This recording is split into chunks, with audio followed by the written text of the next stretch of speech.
Welcome to episode 5. I'm Chucky HJ. It's Saturday morning here and I'm sipping my coffee. I'm just a touch hungover this morning. I was actually in Monaco last night for a Five for Fighting concert, and the band Stained opened up for them. Goddamn, can those dudes absolutely shred. Just alpha energy everywhere. I loved it. Let's win a World Series. We're at opening day, March 20th, 2025, about to kick off our second season of this franchise. Exciting stuff. We'll take a quick peek again at the starting rotation and then our starting lineup. So we'll have our 5 pitchers here. Kyle Hendricks, the veteran free agent signing we made in the offseason. Really just going to be an innings eater for us, a cheap innings eater, maybe some leadership for the squad.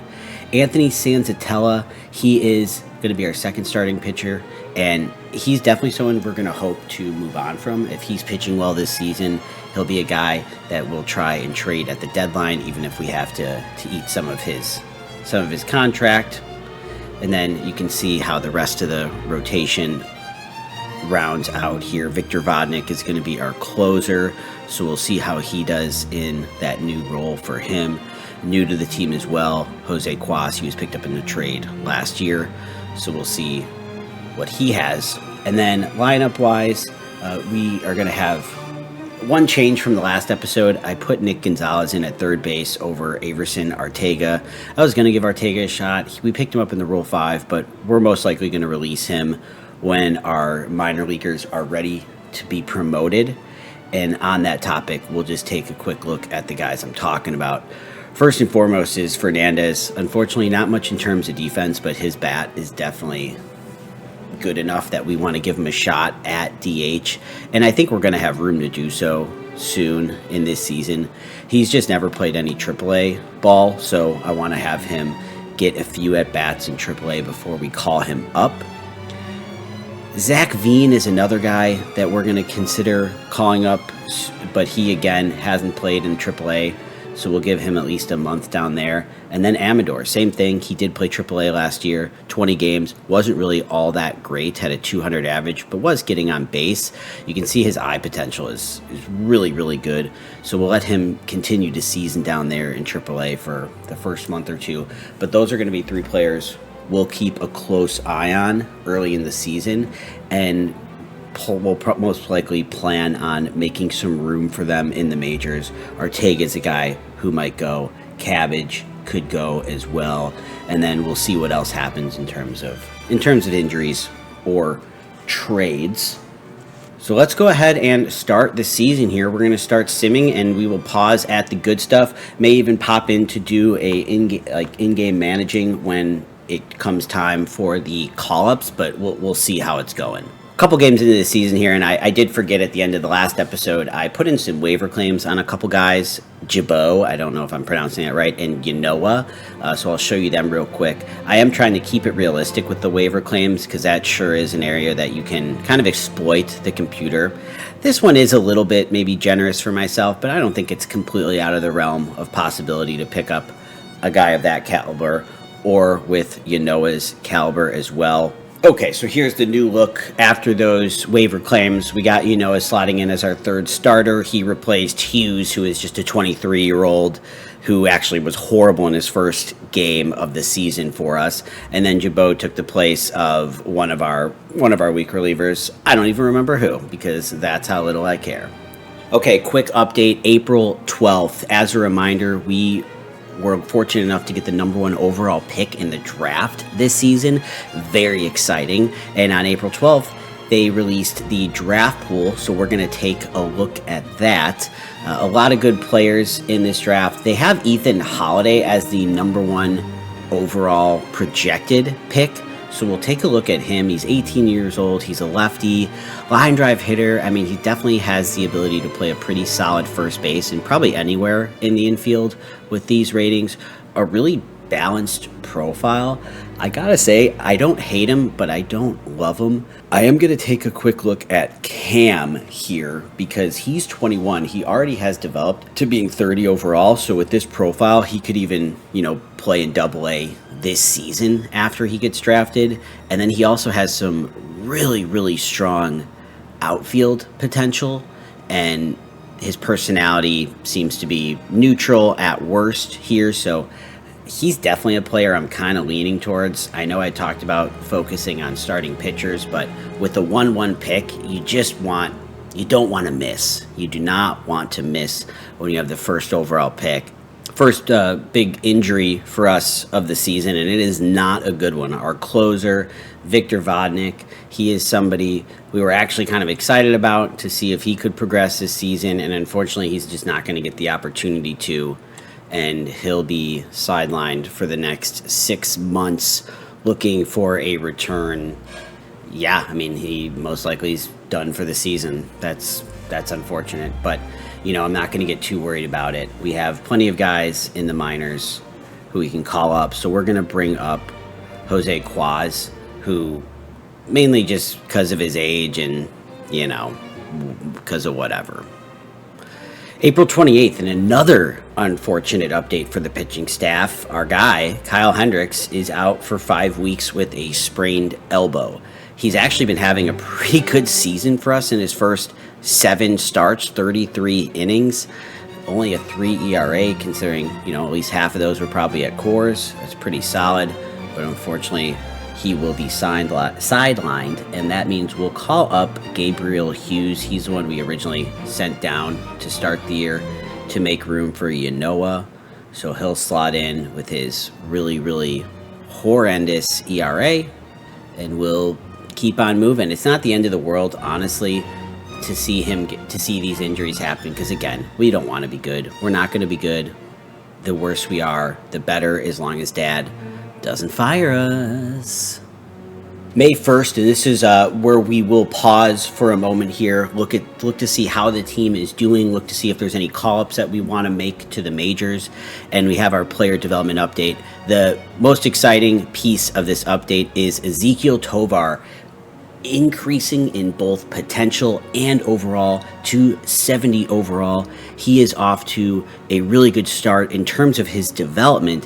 His play on the field really hasn't been very good. I mean, his OPS is bad. He's a positive player in terms of replacement, and he's a positive player in terms of his WAR, but that's just because he's a really good defender. It looks like his defensive abilities have also jumped up. So I don't really care about the low numbers. This is awesome to see, especially as a reminder, he is on a long-term contract with us at a pretty good deal if he can play to these numbers that I'm seeing here, or at least to these ratings, I should say. We'll take a look and see how our team stacks up against the rest of the National League, and it's bad. I mean, we're bad everywhere. Our defensive efficiency is horrible, which is actually surprising and upsetting. We're 12th in home runs, which is terrible considering we play in a home run friendly ballpark. I mean, our offense is atrocious. Our starting is the worst in the league. It's actually quite surprising that we're 14 and 19. These numbers actually indicate that we probably should be worse. And then you look at the starting rotation. Gabriel Hughes, I mean, he's only pitched 4 innings, so let's give him a break. But the rest of our starters, it's just not good. No one is good. The starting pitching, as predicted, is terrible. We did lose our closer at the start of the year. We'll give Jibbo a few more opportunities at the closer spot, but we could end up, moving him down in the bullpen. Someone like Jake Bird could maybe fill that role, but whatever. It doesn't matter. Hitting wise, we'll look at the OPS plus here. Nick Gonzalez is our best hitter, at least for someone who actually plays regularly, and he's not good. I mean, the hitting is just bad. Chris Bryant is having, a very, very okay season, but this is definitely looking like it's time we make some roster moves here. It's going to start with Ortega, our Rule 5 draft pickup. We're going to just go ahead and send his ass right back to the Dodgers, so he is their problem now. Okay, and the call-up that I did decide to make is kind of a surprising one. If you remember, we had Zach Veen, Fernandez, and Amador were the 3 players we were really keeping a close eye on. Amador was actually in Double-A. His numbers haven't been that good. Fernandez is actually hitting pretty well. but I'm just not quite ready to bring him up. Plus, he can really only play DH, and I just don't have the need right now. So we are going to call up Zach Veen. He's the 23-year-old left-handed outfielder, and he is having really good numbers in AAA, so I think he has earned the opportunity to play. So I'll work on fitting him into the lineup here. All right, here's the new lineup on May 1st here. The big switch is Zach Veen is going to be playing left field against righties and lefties. Figured if I call him up, I got to give him at-bats against both sides just to see what he's got, you know. Bouchard's going to be the DH, and then Chris Bryant is going to go back to his old position at third base. It is getting a little bit full, and with two other guys that I still want to call up with Amador and Fernandez, I do think guys like Cabbage and Trejo are probably on thin ice, so we'll see how that shakes out. Or, of course, if any injury happens, that will be an easier adjustment for me to make. Big update. Kyle Freeland has torn his UCL on May 16th. 21 and 25. We're only 3.5 games out of first place, so the team is actually hanging in pretty well. Kyle Freeland was not having a good year. I really don't care that he was hurt. With the salary he's on, I don't know if trading him is a realistic possibility, but either way, it ain't happening this year now as he is out. Okay, I'm going to do something a little bit strange here where I have two pitchers who will be used as followers in Justice and Martin, and then we have a couple openers, Quaz and Bird, who will open up the games that they are pitching. Just kind of patching things together with the starting pitching injuries right now, but that's fine.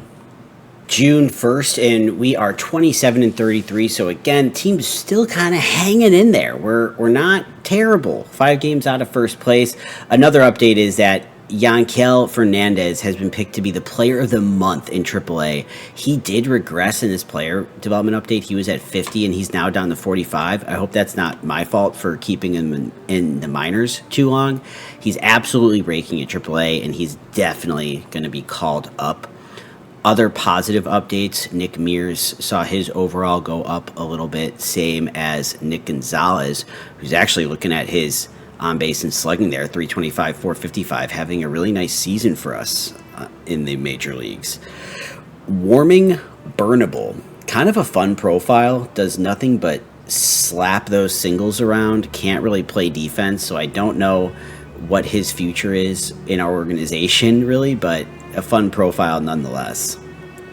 Let's take a look at how things are going on the pitching side. Pretty much as expected, Evan Justice has been terrible in his 2 innings that he has pitched thus far, but who cares? Bullpen looking okay. The middle of the bullpen is actually looking pretty decent. Hitting wise, we are going to have to make some difficult choices here.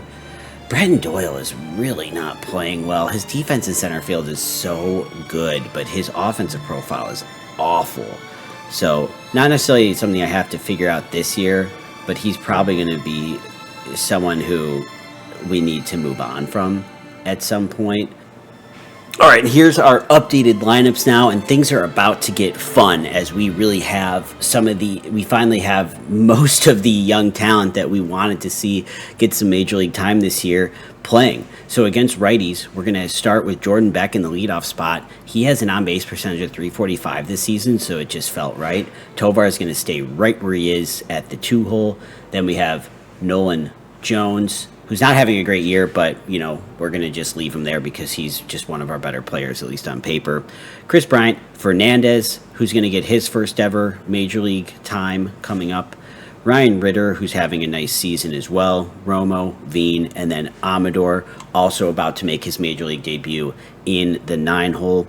The difference versus lefties is we are going to have Chris Bryant at the DH, and Sean Bouchard will play in left field. He is not in the lineup against righties. And because we have made these important changes, we are going to jump into this next game against the Guardians here. All right, and here's how the lineups are looking for the Rockies versus the Guardians.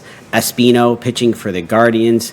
They're big boppers. They have a really nice, well-rounded lineup here. They have Kyle Tucker, which is kind of a fun development. Manzardo, who was an early draft pick, I think, in 2024. And then, of course, the man himself, Jose Ramirez. Teoscar Hernandez is a Guardian. Wow, a lot of changes for them in the 2025 season. Similar with the Rockies. I think one thing I really like about this lineup is some of these young players just give us a nice look in terms of that righty-lefty, with Amador being a switch hitter, Jeromo a switch hitter, Veen a lefty, Fernandez a lefty. I like to see that, not just like all righty lineups, which can happen sometimes. So let's start this game. And to start us off, we have Espino facing off against our leadoff hitter, Jordan Beck. Beck on a 2-2 count, lines one up the middle into center field for a lead-off single. Good start for the Rockies, and Ezequiel Tovar steps in. And he hits one hard to third base, but that could be trouble. They do get the out at second, but Tovar too quick to double up. And Nolan Jones will get a crack here in the top of the first.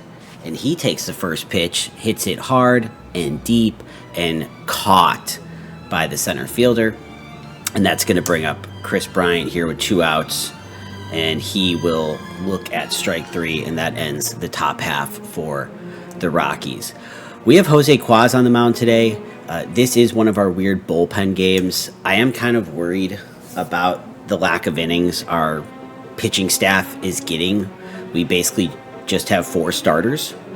So we'll see how this game goes, as we're going to have to use a lot of bullpen arms most likely. Quaz gets the first out, though, to start the game. And he induces a lazy pop fly from Kyle Tucker for out number 2. That brings up Kyle Manzardo. He hits one hard to the right side, but that is gobbled up by Ryan Ritter, and he throws it to Nolan Jones for the 3rd out. So a good inning by Quaz, and we're gonna warm up Funderburk. But we'll also see if we can get another inning from Quaz. And I lied, we're not going to warm up Funderburk, we're going to warm up Mears, because looking at their hitters for the next inning, it's mostly righties. But Yankel Fernandez is up in 3-0 count. So Fernandez, in his first ever Major League at-bat, he does draw the 4-pitch walk. Nice job, Yankee. That's going to be my new name for him. Ryan Ritter check swings, and that's back past the catcher, and Fernandez advances to second base. Nice job. 3-0 count to Ryan Ritter. So Espino is really struggling here to start the second inning, as he has walked the first 2 batters in 8 pitches. And that is going to bring up Drew Romo. 3-1 count, and that's another ball. So what is that? 13 pitches, 12 balls, and the bases are loaded, and we haven't swung the bat. And guess what? Zach Veen is up to bat. He has not had a good start to his Major League career thus far. He has played in 23 games. He is hitting 177 with a 277 on base. So not actually doing terrible in the walks department. He just cannot hit, and he has struck out 25 times in 94 plate appearances. So honestly, like almost a 25% strikeout rating, and there's another one. So Zach Veen continues to struggle in his young Major League career. But Amador is up, and this is his first ever Major League at-bat, and the bases are loaded. This is what kids dream about. And he hits one hard, and that is a single.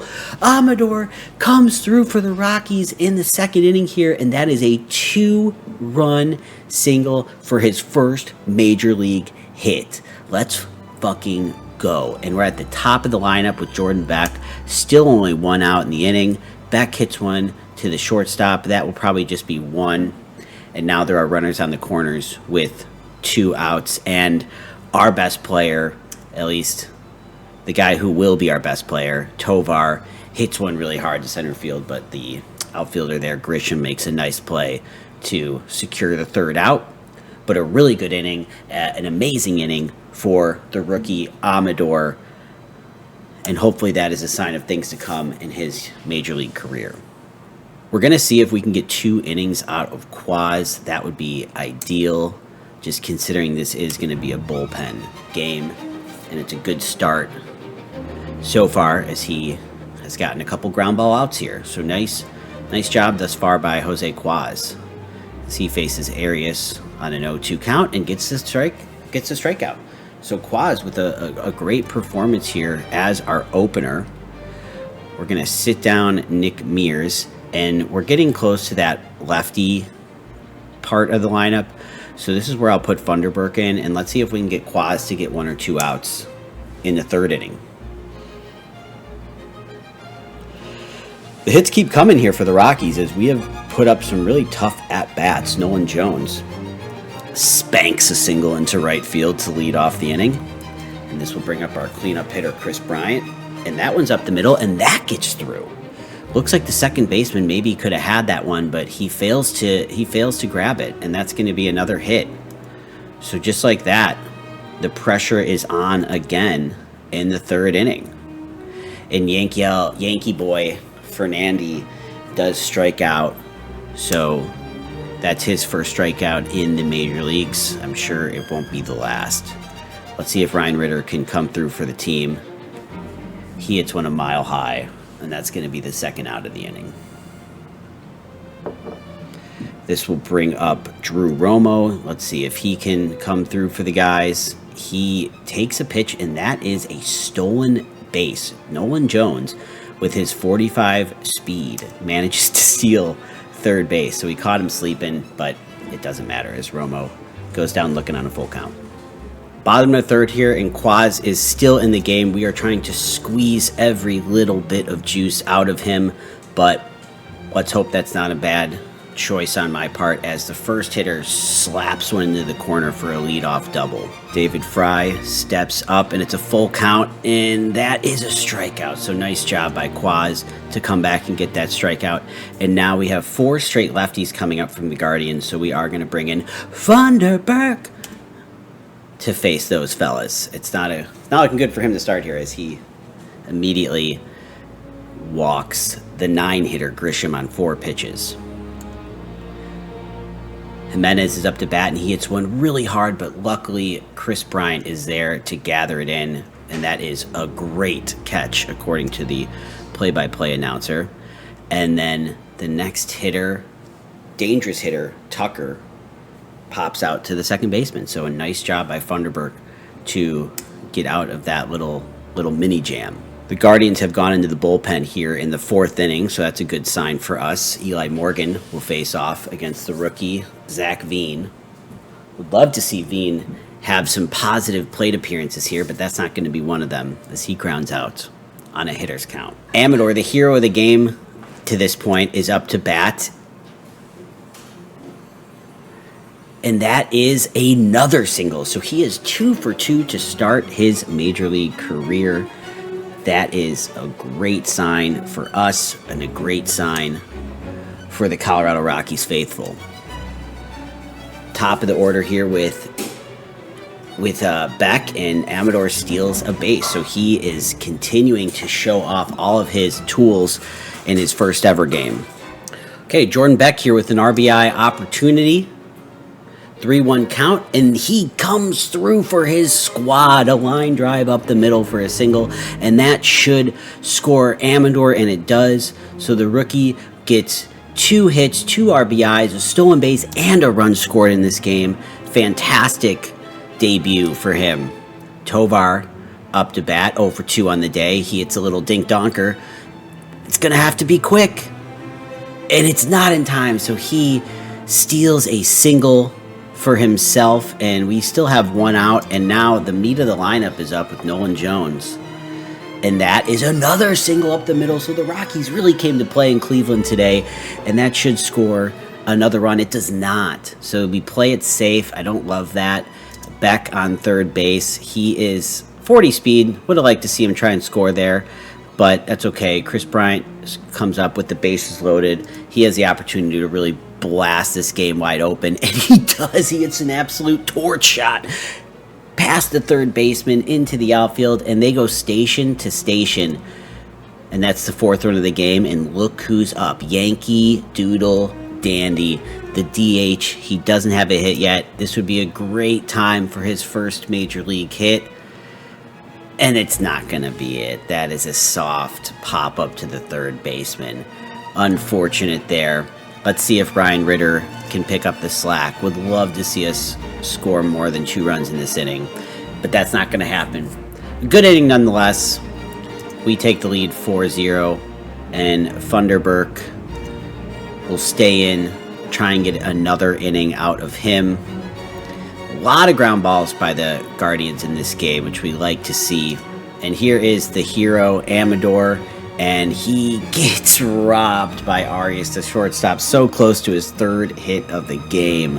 Okay, after a David Fry double, it brings up Trent Grisham here with 2 outs. This will be the last batter that Mears will face, and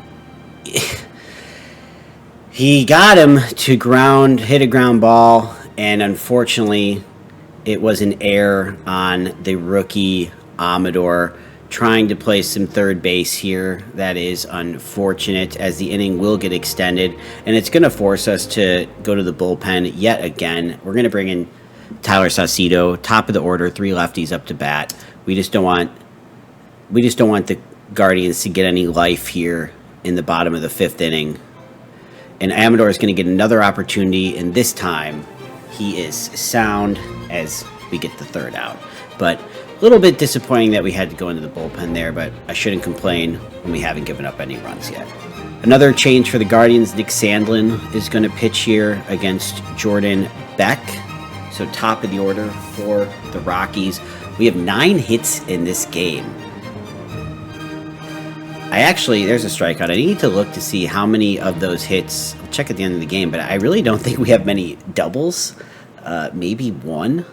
A lot of singles. And Nolan Jones extends the inning, and just like that on cue, we get a double from him. So 2 outs, but we have a man in scoring position here for the cleanup hitter, Chris Bryant. Chris Bryant does have an RBI single in this game, but he strikes out, and that will end the inning. So we will bring our 4-0 lead into the 6th, and Tyler Saucedo is going to continue pitching here. Okay, Yankee is up here against Sandlin in the top of the 7th inning. And he goes down swinging. I think that's the 2nd time he struck out today, and unfortunately still looking for his first major league hit. Ryan Ritter, who has been hot for the Rockies of late, he strikes out as well. That leaves it up to Drew Romo to extend the inning. He hits one to right field, and that drops in for a hit. So Romo is successful there in getting on base, and that's going to bring up Zach Veen with his 113 average, and yet again a ground ball to the second base. I'm sensing a theme from him, at least in this game. Zach Veen's going to be someone we're going to have to keep an eye on. He is, he was called up because he was playing so well in the minors that I just had to call him up, but unfortunately it hasn't been going that way for him in the majors, so we'll give him another month or so before we consider sending him back to AAA.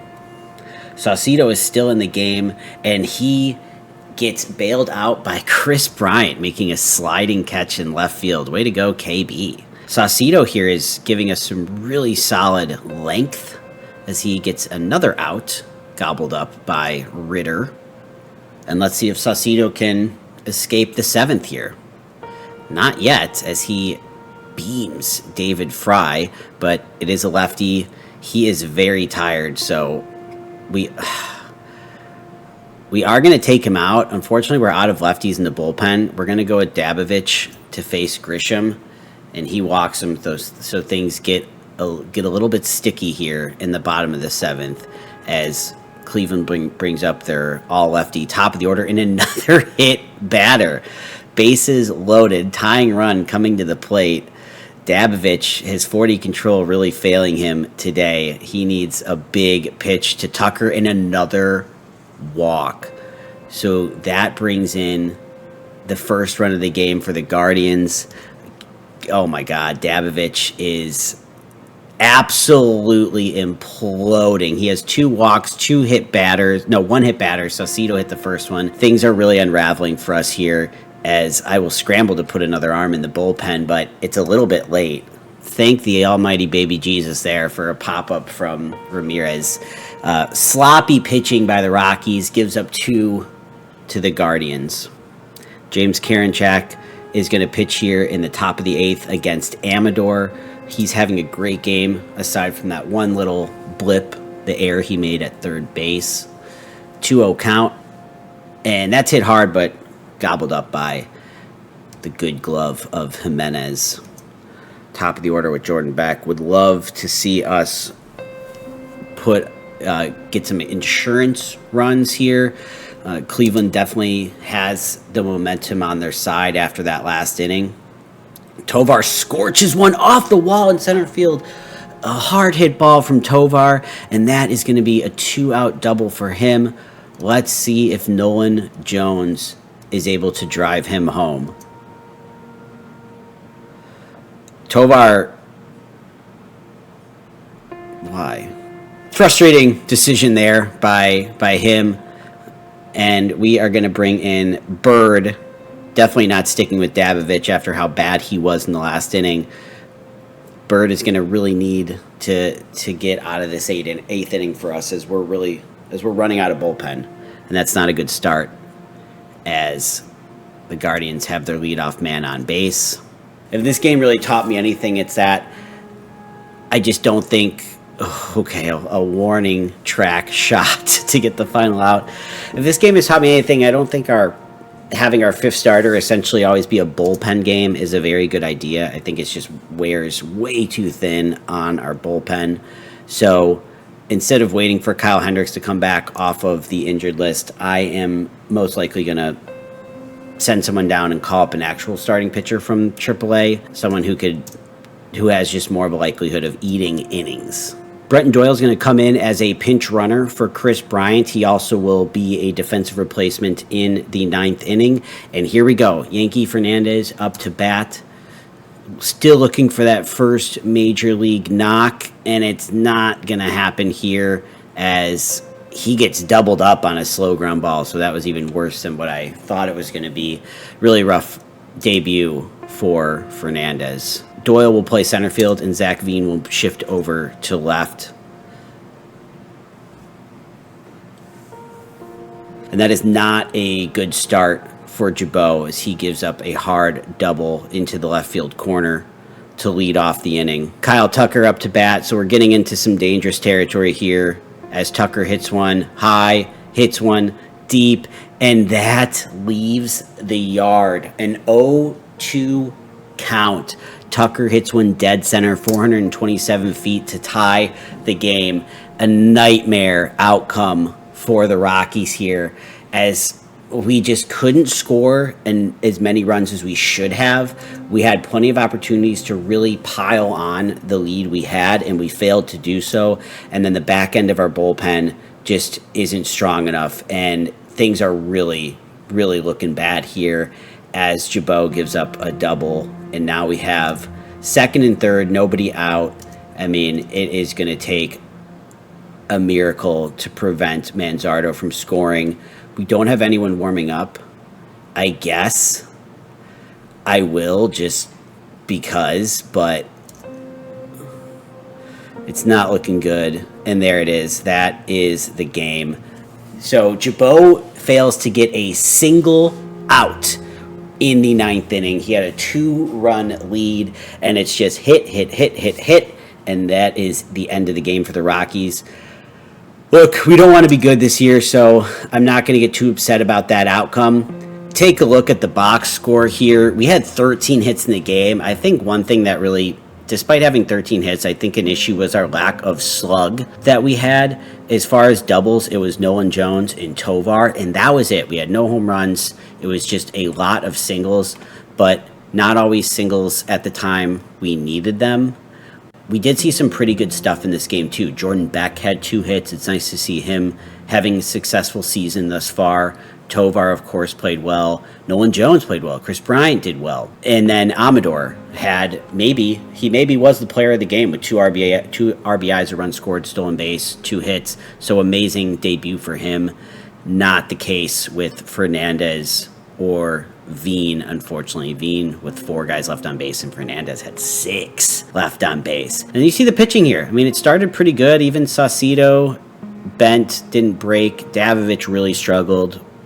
And then, obviously, Jabot just with an absolute nightmare of a performance. So, there we have it. There's the opening, the first plate appearances for Fernandez and Amador.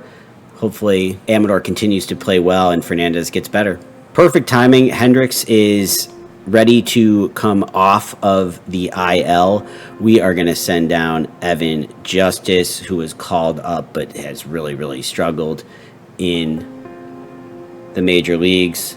So we do have an actual 5th starter again, which I think is just going to help the bullpen all around. Jose Quaz on June 18th is suffering shoulder tendonitis, and he's going to be out for 8 weeks. So this gives us the opportunity for a call-up. I've decided to call up Reagan Todd. What you see is what you get. Another switch we made is we have taken Jabot out of the closer spot. I mean, he has got a 6.45 ERA. He's not been good at all. Obviously, part of this decision is being driven by the game that I saw him in, which was atrocious. And Justin Lawrence, who's having a really nice season so far, will get that honor. Okay, June 24th, and we do have an email from Dad with our mid-season review. Still a ton of games left this year. Need us to fight for every win. Sure thing, Dad. Prove the stats, so he's not happy with that. Increasing attendance. Apparently there are people coming at the games, but he wants us to keep that coming. Sure thing, bud. And July 1st now, we are 38-50, so the season is, which is expected, starting to kind of slip away from us as we're now 13 and a half games out of first place. So this is more like I was expecting. Pretty good update here with Zach Veen. His eye and gap rating have improved. Evan Justice, who didn't pitch well for us in the majors, has managed to improve his potential. And then small but still nice to see Cam Caminiti, his stuff increased as well as his velocity. So a good sign for him as he's pitching in rookie ball. One thing we are going to do July 1st is send Zach Veen down. We tried him in center field. I had moved him back to right field, but he is not hitting. He has had 190 plate appearances, so kind of over that 100 plate appearance mark I think a lot of major league teams look at when they call up a young kid. But man, Zach Veen just ain't cutting it. We're going to send him back to AAA. Hopefully that doesn't hurt his development, but helps it. And then we'll have to make a decision in terms of who we want to call up in his place. So we'll put Doyle in the 9-hole, move Amador up 1 spot, and this will let Jordan Beck go back to right field. Because I did try Jordan Beck in center field, but his center field ratings and potential are just terrible. So that approach did not work. Let's take a look at how our young guys are doing. Unfortunately, despite having a good first game, Amador has been struggling to hit. He still has this .312 on base percentage, so he's getting his walks. Fernandez is hitting above average. He has a .263 average with a .325 on base and an .825 OPS. So it's been 17 games only, but a nice start to his season. He's only hitting against righties right now. We may move him to see how he does against lefties as well, but we just don't really have the room for it right now. I like Chris Bryant DHing because Bryant's playing well enough to at least deserve to continue playing. Plus he's, expensive as all hell. And here we are. It is time for the player draft. I think this is the first time ever that I've had the number 1 pick in the draft, so I'm super excited about this. Let's take a look. So this decision did get a little bit tougher for me because the player I really liked was Canarella, who his potential did drop a little bit since we last saw him. I mean, his personality seems to be a positive one. His corner outfield ability is amazing and even can play center field, probably mostly in his earlier major league years, and then move to a corner slot in the outfield. Just a lot of tools. It just seems like a pretty safe pick, and he's a lefty, and he's already 21 with some development. He's definitely not the most exciting pick, though, if I'm being honest. Like I mentioned before, I'm probably going to stay away from these two pitchers in the first round. I'll worry about getting pitchers in the later rounds. The only other player that is pulling at me here is Ethan Holiday. Has much better potential, younger, not as much development at this point in his, non-existent career. Has a really good personality, can play all over the infield, and this is a really tough decision. Geez, I'm very interested in the comments for people to let me know who they would go with in this position. I don't know if there's a value in like infield versus outfield. In my opinion, it's a little bit harder to find good infielders than it is to find corner outfielders. But shoot, the other thing I can really consider here is I do think Cam will absolutely get picked in the first 10. But I actually think there's a higher chance of him slipping to the second round. Holiday, there's no way he is going into the second round. I have to really think about this. Okay, I've thought about it, and I'm deciding to pivot from my initial thought and go with Ethan Holiday. He is younger, but my main reason for the shift is, one, the fact that he's an infielder. I feel like he'll be able to play 3 of the infield positions, most likely. Probably won't ever play him at shortstop, but clearly he can play third, second, first.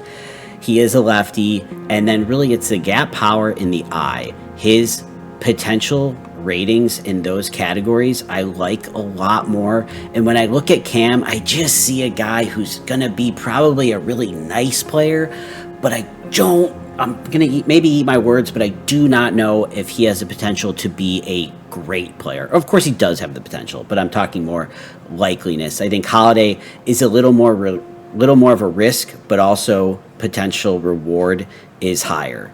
So we will meet the demand, and that is our first pick. All right, and here we are with our first pick in the second round. And I was hoping maybe one of those higher potential players was going to leak into the second round, and that didn't happen. So I will do some digging on these fellas here. Okay, I think our second pick is kind of an easy one. It's a little bit scary, I know, because it's a high school pitcher, but he's a lefty. His personality trait is a strong one. He's got a pretty interesting pitch mix. I won't really say nice because he only has 3 pitches: slider, changeup, sinker. No fastball is a little bit weird, but I just like the profile compared to the other options that I'm seeing here. And the other bonus is that he will accept a slot bonus. Dylan Adkins is the other guy I was considering. He's an 18-year-old pitcher, but his pitching profile is just nowhere near what McKernan's is. So McKernan will be our number 2 pick. Well, this is interesting. I promise I had no idea that Chucky Thrice was in this draft. I mean, what a great coincidence. Not nepotism at all. Chucky Thrice is definitely going to be our first pick in the third round. Probably deserved to be 1-1 overall. My mistake for not picking him earlier. Cannot believe the other teams were stupid enough to let Chucky Thrice Monfort III, a.k.a. Three-Way, a shortstop who can also pitch, switch hitter, insane, legendary potential as a second baseman and a shortstop, generational power bat potential as well.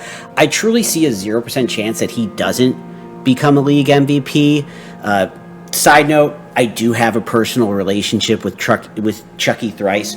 While he was growing up, I saw him every 5th weekend on Saturdays, unless I was out of town. I was out of town a lot, but great kid from what I know of him. Haven't seen him in a while. I would have to imagine he's going to be over the moon excited to be drafted to the Rockies. Last time I talked to him, he said something funny like, "I never want to talk to you again. Leave me alone. You're a loser who lives at your mom's house." And I was joking back saying like, "You're a poor piece of shit."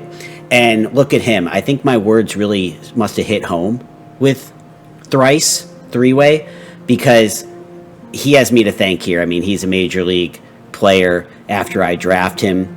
And again, like, I think he just has me to thank. And I think he'll understand that. Very easy signability. Obviously, I'm his dad. I mean, I don't know if he actually has a choice. But look at this little cutie down here. He is going to be the perfect addition to our team, to our organization. I will just be honest and let you all know that I will be giving him not special treatment, but preferential treatment for the entirety of his career. And welcome to the team, Chucky Thrice. Fourth pick here. It's starting to get a little thin. I mean, it's really, I feel bad for whoever gets picked on our team in the fourth round, because we just saw an absolute legend get picked in the third round. So let's see what stupid loser are we going to get now. We're going to go with Jackson Peavy here. He's 18. He's nowhere near as good as Chucky three-way, but he is dedicated to making himself better every day. Like that profile. I think he's a good fourth round pick. Always like to take a moment to grab some catchers in the draft. Carmichael will be a good one. Looks like his defensive abilities are solid. Hitting wise, nothing great, but it feels like the potential is there for him to at least be a major league catcher at some point in his life. And that is the draft. The only thing left is some negotiations here. Finn Leach is a guy that we are going to give a contract to. Like his defensive ability is okay, but I really like that avoid K and I potential. Someone who can maybe just be a nice bench bat in the future. And then Luke Billings here is not someone we're going to offer a contract with. Corner outfielder, can't really do much. Offensive hitting profile is pretty weak. But look, we already got the crown jewel, a very humble man who had a low demand. Thrice, three-way. Cannot wait to see this kid mashing in the major leagues. I know he's only 20 overall right now, but I predict he'll be in the major leagues sooner rather than later. Just a hunch. But Ethan Holiday and McKernan, also two players that we're excited about. I'm excited about Ethan Holiday a lot, almost as much as Thrice three-way. More bad news for the major league team. Kyle Hendricks is out again with a torn bicep. He's gone for 3 months. That's pretty much going to end his season. And that will do it for today's episode. Thank you so much for tuning in. Check back for the next episode where we'll be doing the second half of the 2025 season, including the trade deadline, which will hopefully be an exciting one for us as we continue to do big old salary dumps all over the league to make room for the young fellas. Right before we do end, I'll just show one last little check. Fernandez playing really well in the majors, has a 125 plus OPS, 897 OPS, 295 average, 350 on base. So he's just been doing a little bit of everything offensively. I think we may need to make room for him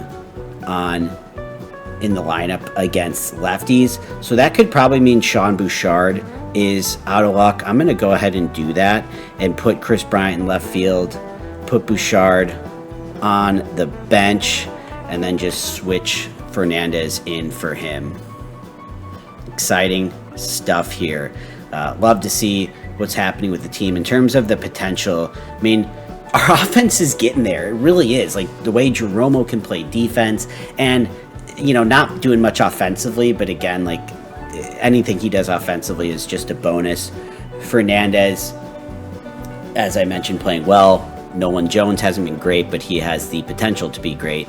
And then Tovar. I probably haven't talked about him enough because I don't think of him as a prospect anymore, but he's 23 years old. He's 70 overall. He's 70 potential. He's got an 801 OPS, 342 on base, and he is leading our team in WAR, and it's not even close. So we absolutely love to see him playing well this year. Let's hope he keeps it up.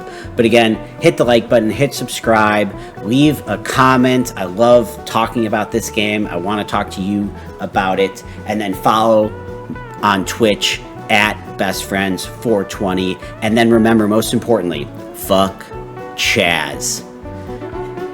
Bye.